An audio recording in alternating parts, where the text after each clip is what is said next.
Hello, hello, hello, my salon friends. Phil Jackson here, coming in your eyes and ears again with another dose of wise old owl wisdom. But you lucky people, it's a guest slot, so it's not my wisdom today. Heffy Wheeler, probably better known to you as Heffy X, describes herself as a multi-award-winning colour specialist, a salon owner and an educator. But I've invited her on the show because I know from meeting her before that she's also a working mum, she's a social media guru, and most importantly, she's one of the people that I've met that's most ready to share for the good of everybody. Let's get her on the show, shall we? All on Build Your Salon. Heffy, welcome to the Build Your Salon podcast. Hey, it's so nice to see you again. I know, it feels like it's been ages, but actually it's only been a month or so, hasn't it? How have you been? Yeah, really good. Really good. Good.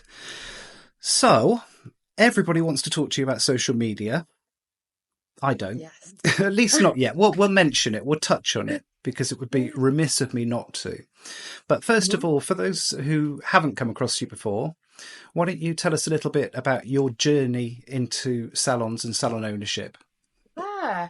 So it all kind of like, it sounds really crazy saying this, but it all kind of happened by accident with kind of where I ended up. So when I was at school, I really struggled. I was undiagnosed with ADHD. So as a lot of us were at that point, I was kind of labelled not trying hard enough, not got enough about you. And I had a really difficult time. And when I decided to go into hairdressing, it was quite unsupported. I think things have changed a lot now, obviously, like it's much better. But I think at that point as well, it was an industry that the teachers were like, oh, no, you don't want to be doing that. So I didn't really have much support with my ambition to get into hairdressing. But, you know, I did that anyway. And I was just like, okay, this is something that I'm really good at. But again, like I really struggled to find anywhere that I belonged. I don't know whether it's just the ADHD or me as a person. I just felt like I was different and I felt like I didn't fit in. Mm-hmm. So, you know, I worked for a few different places and it just wasn't right for me. Then I kind of had like a bit of a quarter life crisis, basically, where I went to stay with family in Canada for 3 months. And at this point, like I'd worked for some people that weren't very kind. I'd not really had much support. Within my career, I wasn't really sure. To be honest, I was ready to end it. I was just like, I don't want to be in this industry. I can't find a place for me. So I had my quarter crisis because at this point I was like 21, and I went to Canada. And while I was over there, I just kept getting messages from my clients saying, "Oh, you're still doing hair? You're still doing hair?" And I was thinking, okay, well, what I'll do is I'll do a little bit of mobile, just until I figure out what I want to do. So I started doing some mobile and I was very much like obsessed with doing this. I was like, I'll go wherever. So I'd do like 60 miles in a day doing mobile. I'd be wherever I needed to be. And at the same point, I opened an Instagram account as well. So, I mean, I remember doing my first client. I'd come back from Canada. I had no money. I had like £30.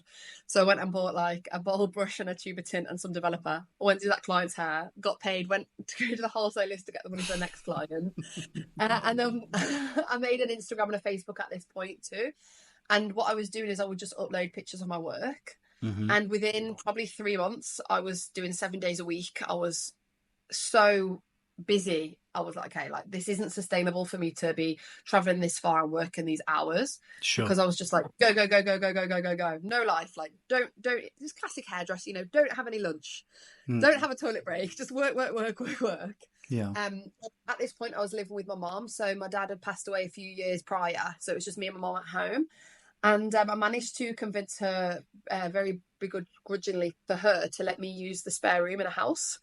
So I literally had like a desk, a chair, a computer chair, and I started doing hairdressing from that. So within about 4 months, this is when I could kind of do people in between as well. So I was able to see more people. Yeah. Within about 4 months, my wait was at 2 months. So I started renting the chair in the back of a barber shop.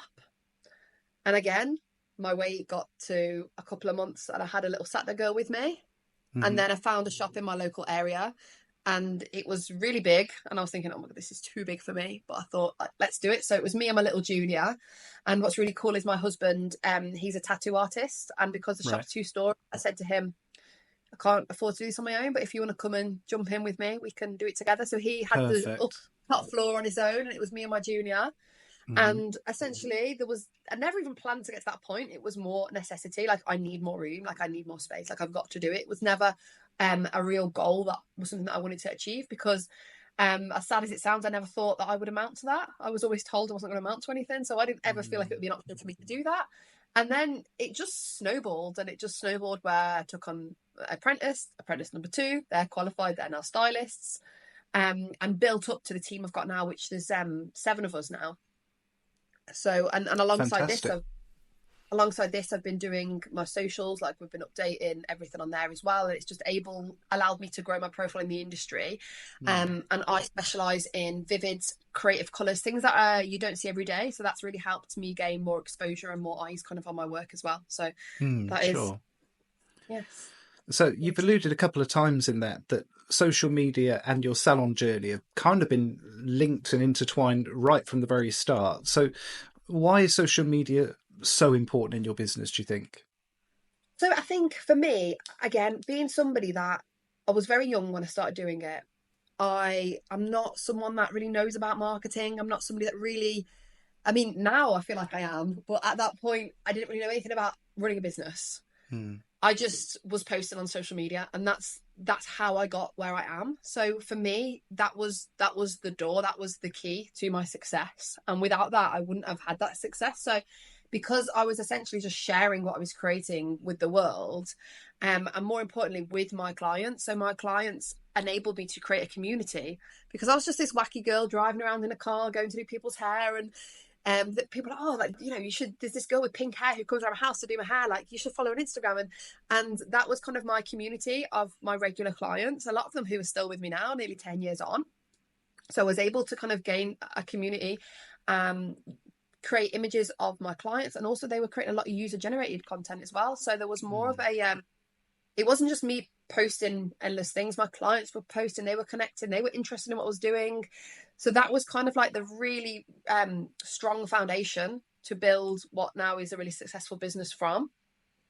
I think what you've hit on there, whether you meant to or not, is actually that was kind of what social media was supposed to be. It was always meant to be that community feeling and sharing and supporting. And somewhere along the line, the marketers got involved and turned it into this kind of one-way stream of content. Absolutely. Are you still able to maintain that community feel, though, now that you've got 7 stylists and some of your... Go on, brag a little bit. Tell us about some of your posts and how viral they've gone. Yeah, so my biggest on TikTok was liked by 250,000 people, which is a bit crazy. On average, I get between 1,000 and 100,000 likes on everything that I do on Instagram. So it's definitely sent out to a much wider audience now, which can be great and also can be horrible, because people aren't always very nice, and it's quite overwhelming to have that many people. If you think if there was that many people on a room, it would be terrifying. So it can be quite overwhelming. And sometimes I do feel like it's that much of a part of my career now. I don't have a choice. Like, I've got to be doing it. So there is that one side of it where it has changed and it's less enjoyable, but I try and keep like the core values, because that is what works.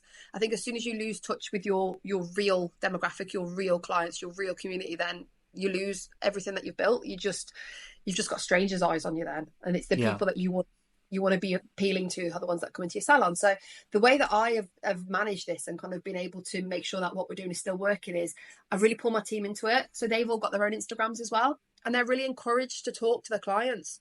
I say to my junior, like, ask your clients if they've got Instagram, like, tag them in your pictures. So all of my girls are doing that. So one of my salon manager, Mal, like, she's got all of her clients on Instagram. She'll DM them, she'll chat. And again, it keeps it personal, it keeps it real. And that's what makes for, I feel like, not just doing a viral video, that's what makes for actually gaining clients.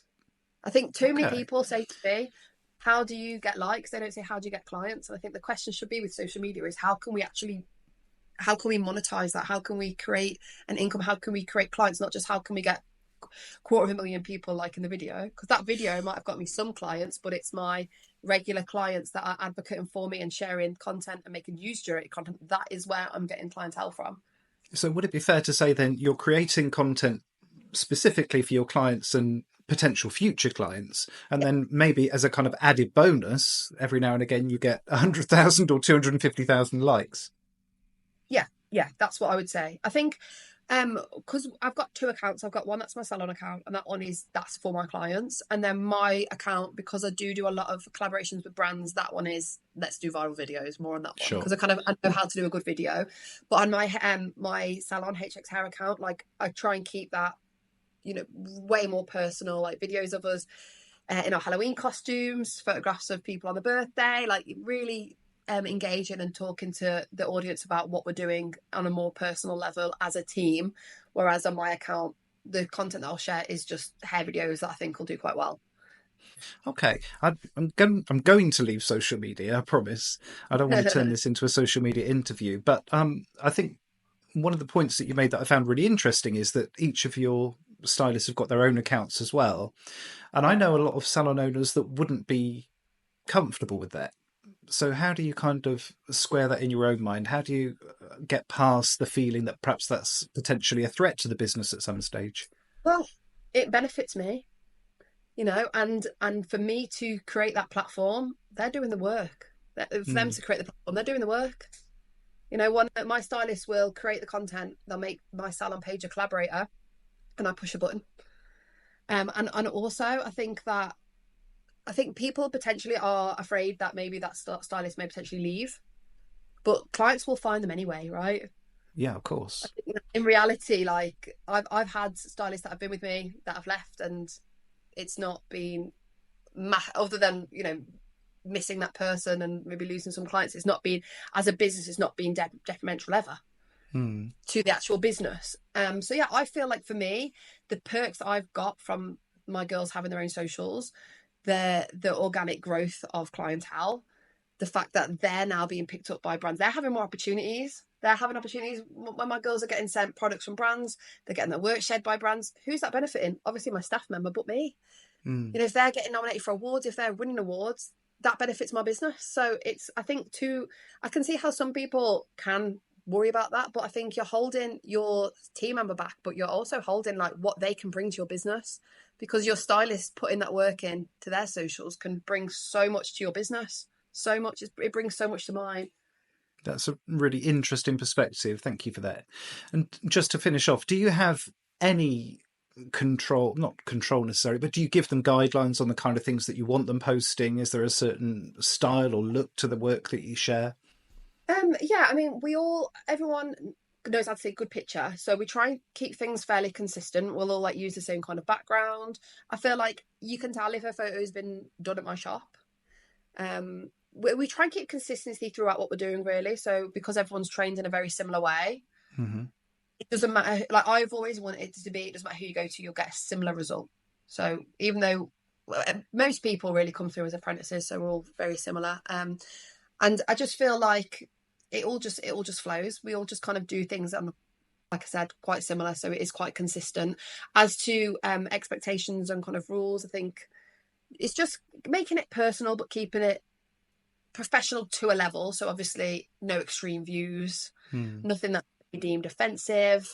But other than that, I think it's important that, I know for me, if I was going to go and get, say, like a tattoo, or I was going to have a service done, I want to know who that is. I don't want to just see the work. I want to know, who are you?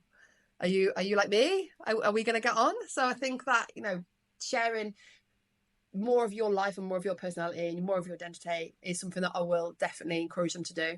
But obviously there's professional limits with everything like that, isn't there? Sure, absolutely. So you're a salon owner, you're running a team, you're an educator, and you're collaborating with brands as well. That's a lot. It's a In lot. fact, there's probably 2.5 full-time jobs in there. And yet I know from when we've spoken previously that you do manage to maintain a work-life balance, and that your family is extremely important to you. How do you strike that balance? How do you manage that? How do you figure out what is going to take your time? How do you understand what to work on next?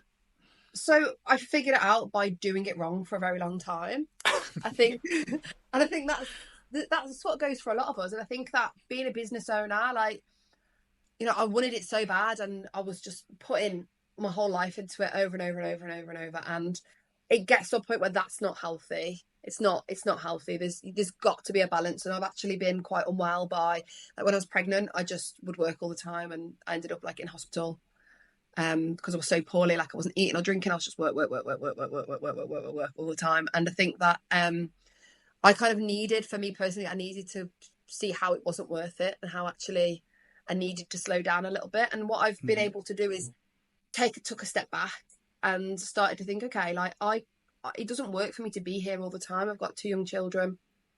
I can't work behind the chair all the time. And that's when I started to think about other things. So there's so many other ways that we can monetize hairdressing now without actually physically doing hairdressing, right? So I kind of started to see the benefit in that for me, and that's when I started doing more of the brand collaborations.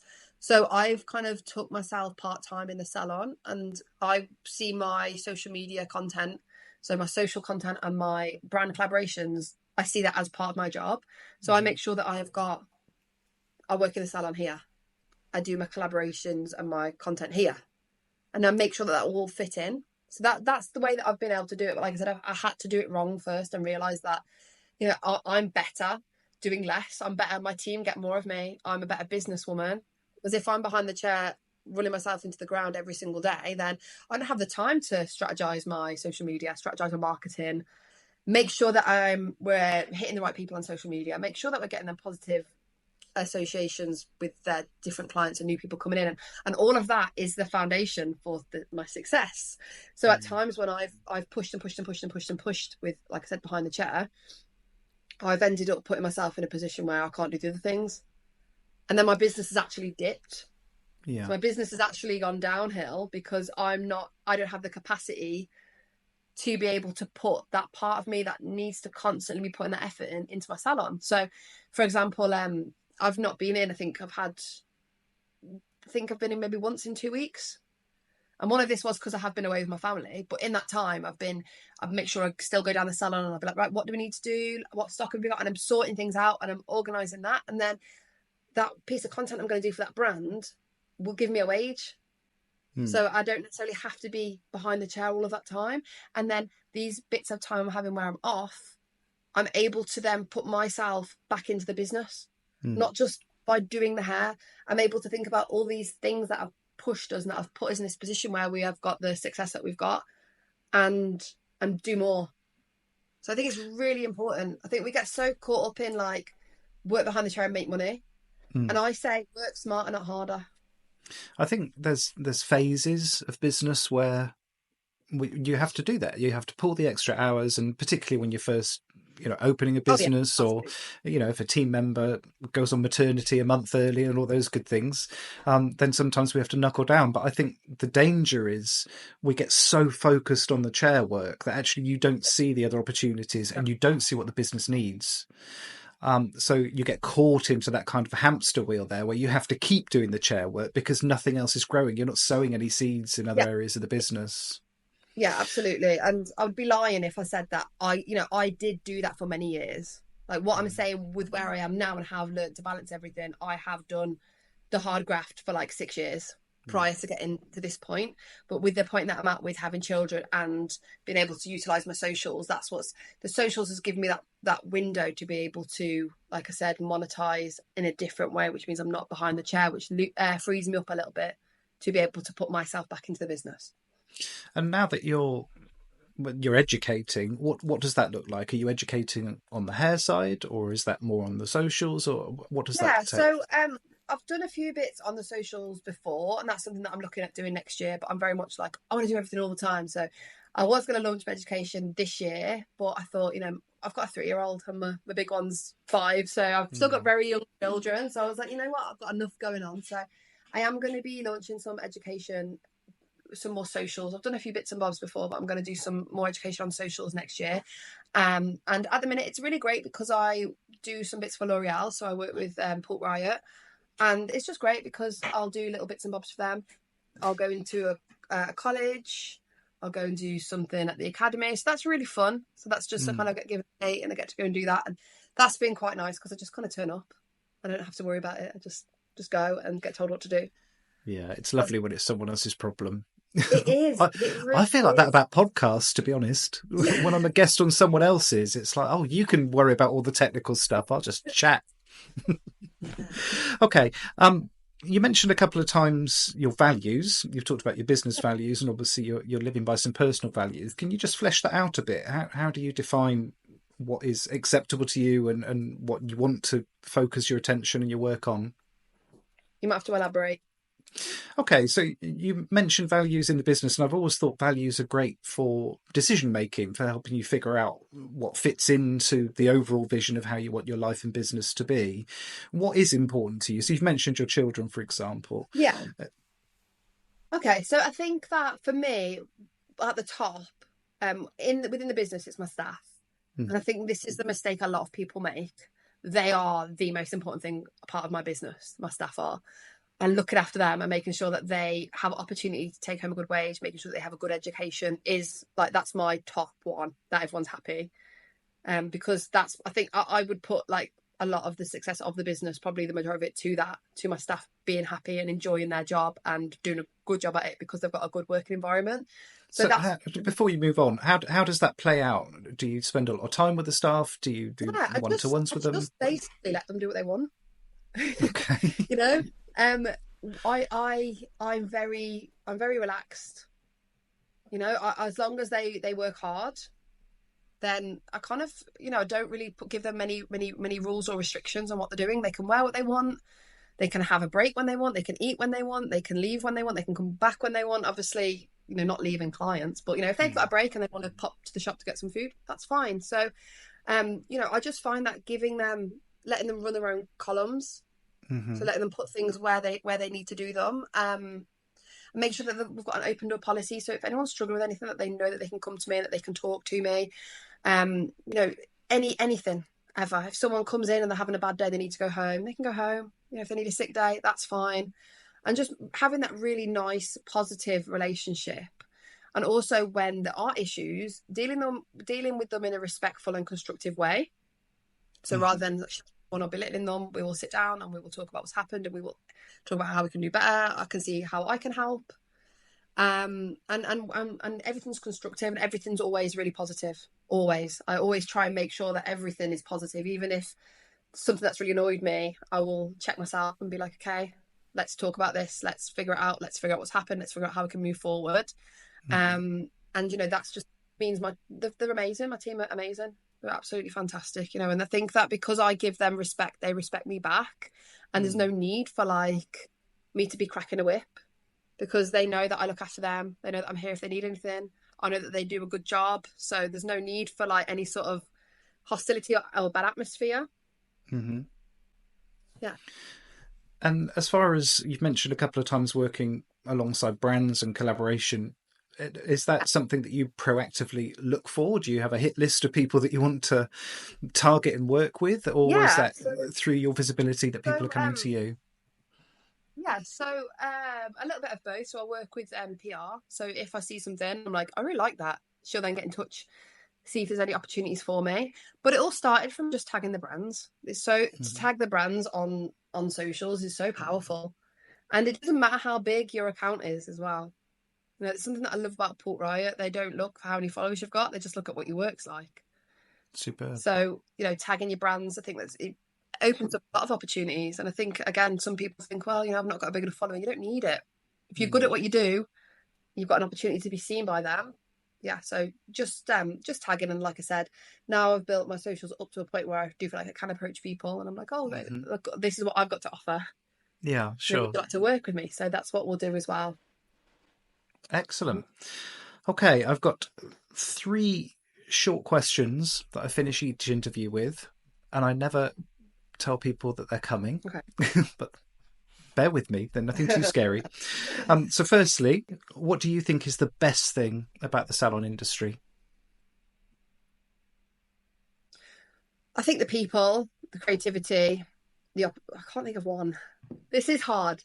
If I had to think of one, maybe like the opportunity. I'd say the opportunity, because how many careers can you go to college for 2 years and then like travel the world, have your own business, open a shop, take on apprentices, work in a hospital, work in a prison? Like there's so much that you can do with this 2 years at college. It can opens up an entire universe, and I just think that's phenomenal, and I think that's so exciting. And it doesn't end. There's like like there's so much that you can do. So I love that. I love hearing Yes. that. And there's so many people who talk the industry down and they're kind of gloomy about it. And just to hear someone who's got so much passion and is still enjoying the industry so much is an absolute tonic. Love it. Okay, so question number 2 is, what's the best piece of advice that you've been given? So I think it's got to be just keep it simple. Don't overcomplicate it, which I know will sound quite insane with all the stuff that I've said I do, but definitely, figuring out what you can do and what is achievable and trying to stick to that. Like, you don't have to do everything. You can just stay steady and consistent and do what you're doing. And if that works for you, you don't have to be doing everything at one point. If it's not if the time's not right then and there, then it'll come in time. Perfect. And then final question, if you were speaking to someone at the beginning of their career and they were inspired and wanted to follow in your footsteps, what advice would you give them? I think it would be just keep grafting. If you've got the passion and you've got the motivation, I do believe in hairdressing, like the world is your oyster. But you've got to keep consistently working really, really, really hard. There's no point like having one bash at it and then thinking, oh, I can't be bothered. Like, you've got to keep trying. And at times, I think especially if it's a young person or someone that's just getting into the industry, it's really hard. It's not an easy job. And I think at times all of us are thinking, I don't know if this is for me. I don't know if I can do it. But if you just keep powering through, and if you've just got that dedication, and if you've just got that passion and you work hard enough, then success will just follow you. Excellent. And then lastly, if people want to keep in touch, if they want to keep a finger on your pulse of what you're up to, what's the best way for them to follow? So my Instagram, so it's at Heffy X, and that is where I'm the most active and post the most stuff. So yes. Amazing. It's been wonderful to talk to you today, Heffy. Thank you so much. I know how busy you are, and I really do appreciate you giving up your time. I'm sure we'll be inviting you on again soon, if that's okay. Yeah, of course. It's been great. Thank you. See ya. I knew she'd be a good one for you. Isn't she amazing? So inspiring and so full of energy and ideas. And it's a tonic to see someone with that much passion for our incredible industry. Just 7 short days until the next episode of the Build Your Salon podcast. And until then, take care.